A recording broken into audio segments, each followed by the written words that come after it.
I have always wondered why people were dirt poor starting out, and then they became celebrities and their fortunes changed. What happened?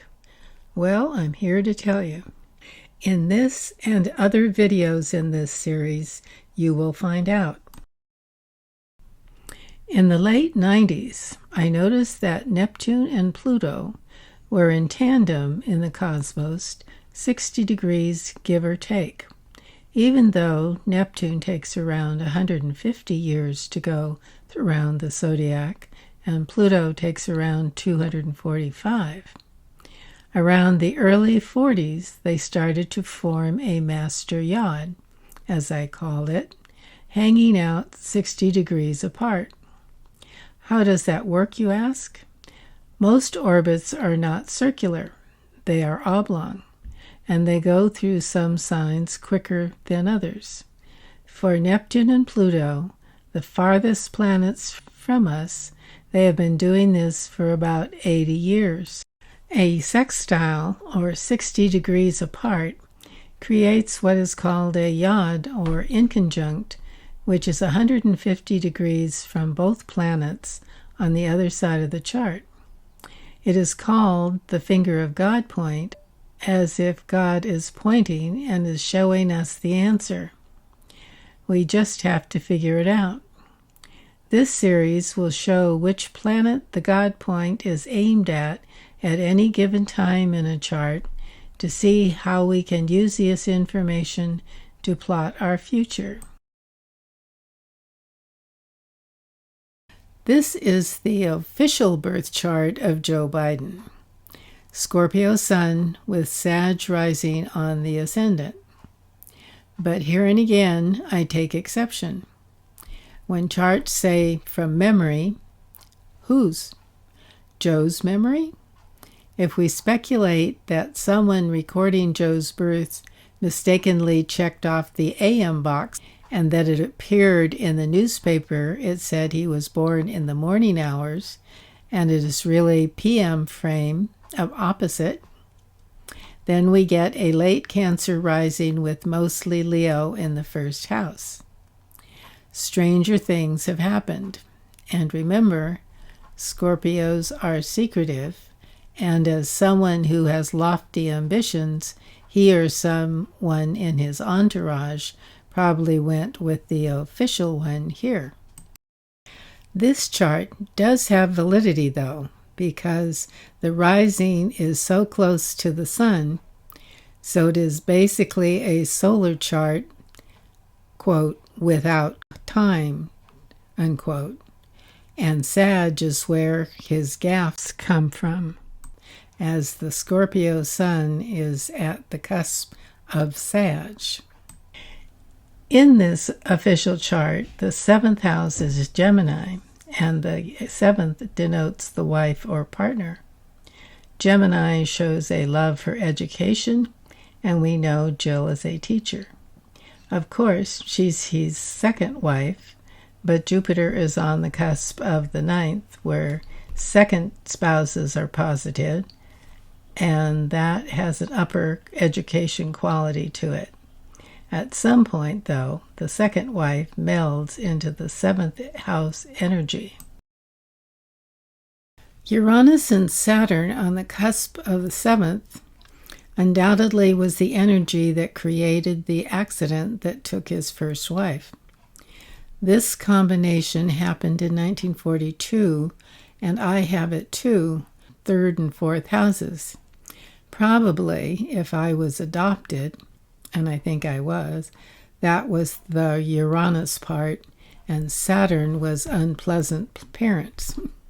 So don't fear that if you have that aspect, there are a lot of scenarios that come from it. The two meet up periodically.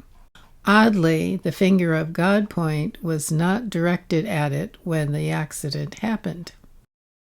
But we can see, though, with this ostensibly solar chart, that Saturn and Uranus are on the cusp of the 7th house of mate.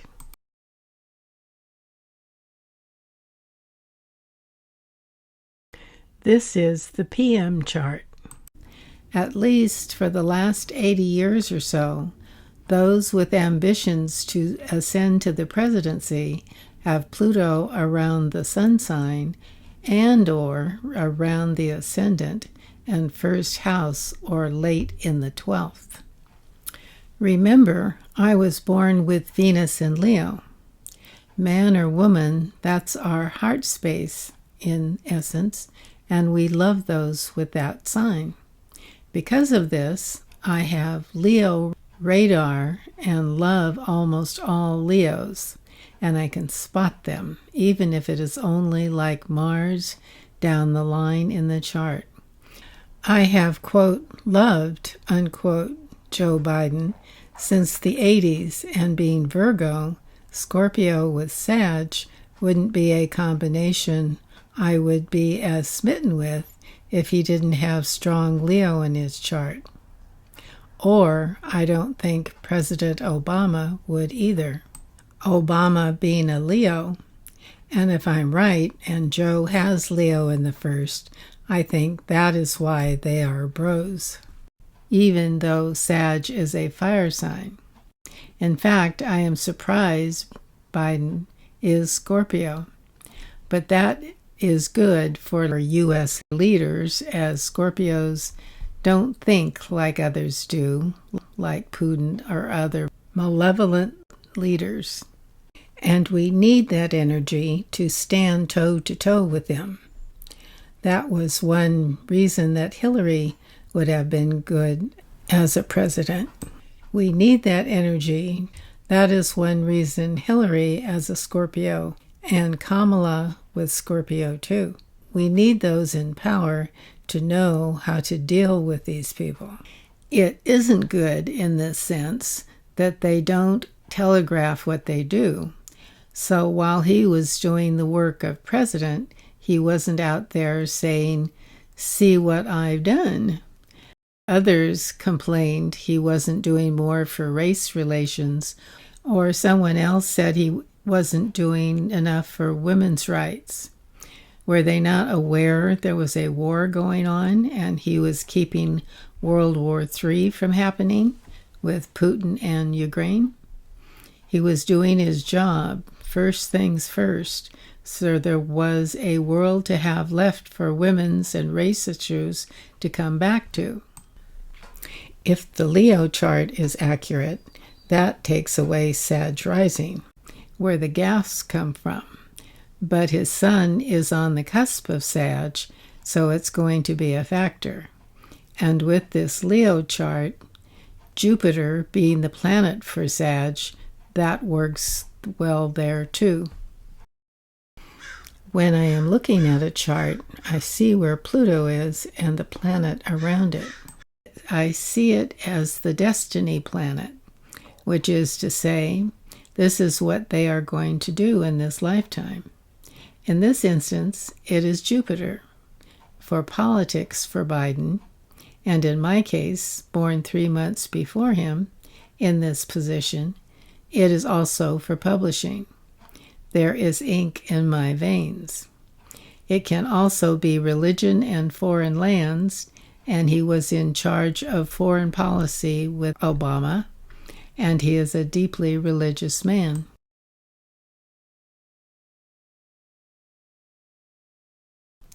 Joe was moving into his 20s when the finger of God point moved into Aries. The point moved through Taurus in the 70s, where his moon is, and sometimes it can be telling for a man to have that moon there when his wife gives birth, if she has a large swath of moon energy in her chart for a long time. This was when Bo and Hunter and Naomi were born in the early 70s.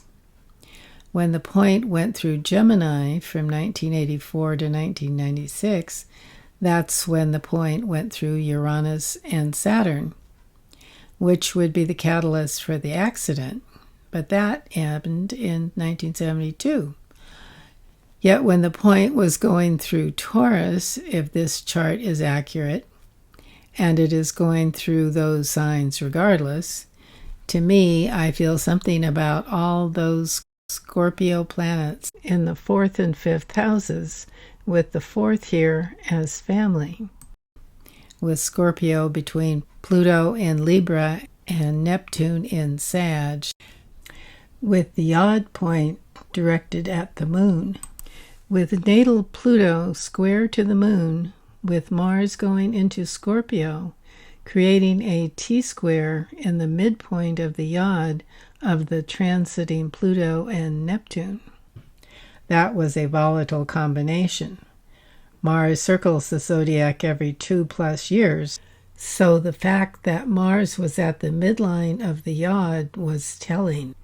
When the yod point went into Gemini in 1984, it was a hard time with Uranus and a long stretch of Saturn. Doesn't mean harsh, hard times befall you all the time, but it's not a time to play the lotto and think you're going to win. When the point went into Cancer, it was 1996, and his fortune started to pick up as the point moved into Jupiter in 2008, and he was chosen by Barack Obama to be his vice president.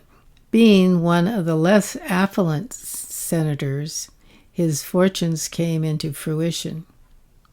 As the point moved from Jupiter for money and politics, setting him up to ascend to the presidency when the point went into Leo. In 2022 to 2023, the point goes through Chiron with the North Node. He may have some health challenges down the line. He has come half circle to his natal finger of God point, as it is essentially at the midpoint between the yod, or being the arrow pointing back to it. The natal finger of God point, that is his lifetime answer.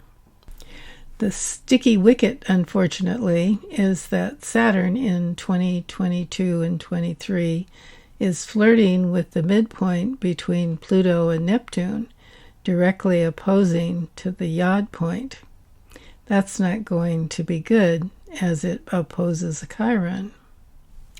In February of 23, Saturn opposes Chiron, and Pluto inconjuncts as 28 degrees, while Neptune is close by at 24 in their respective signs.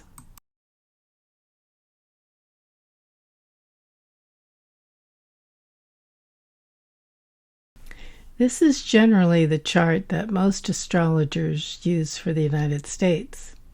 It is 2:17 a.m. on July 4th of 1776. Kind of makes sense because Uranus is on the cusp for democracy, and another aspect of it is being in the anthem for bombs exploding in air. I've always thought the USA should use America the Beautiful as our anthem and stop with the bombing theme. Pluto and Neptune move through Scorpio, Sag, and Capricorn for some 30 years. These are typically our conservative signs. Of course, there are people born in these signs that are liberals, but the energy is basically conservative. Neptune went through Aquarius in 96 through 2008, and now we will see the power of the people have their say when Pluto enters. In 1972, when Pluto went into Libra, that's when Roe versus Wade was enacted, and Pluto gave women their power. Now we see what it's going to do for democracy. The U.S. has many grand trines in air, and Pluto will move through them for the duration of the stay in Aquarius. This is what we experienced as a country after 1776. As Saturn leaves Aquarius in 2023, we will see a renaissance of energy as the power is given to the people. Even though the midterms were very good, we still have to contend with the childish antics of tit for tat. No matter that DJT had what was coming to him, now we see the R's coming for Biden with bogus charges. It is generally felt that in a country's chart, the 10th denotes the presidency. The fact that Saturn is moving through it while Biden is in office shows why we didn't get everything we wanted in the midterms. The 10th here is a bit wide, so Saturn will see its influence into the presidency way into spring 2025.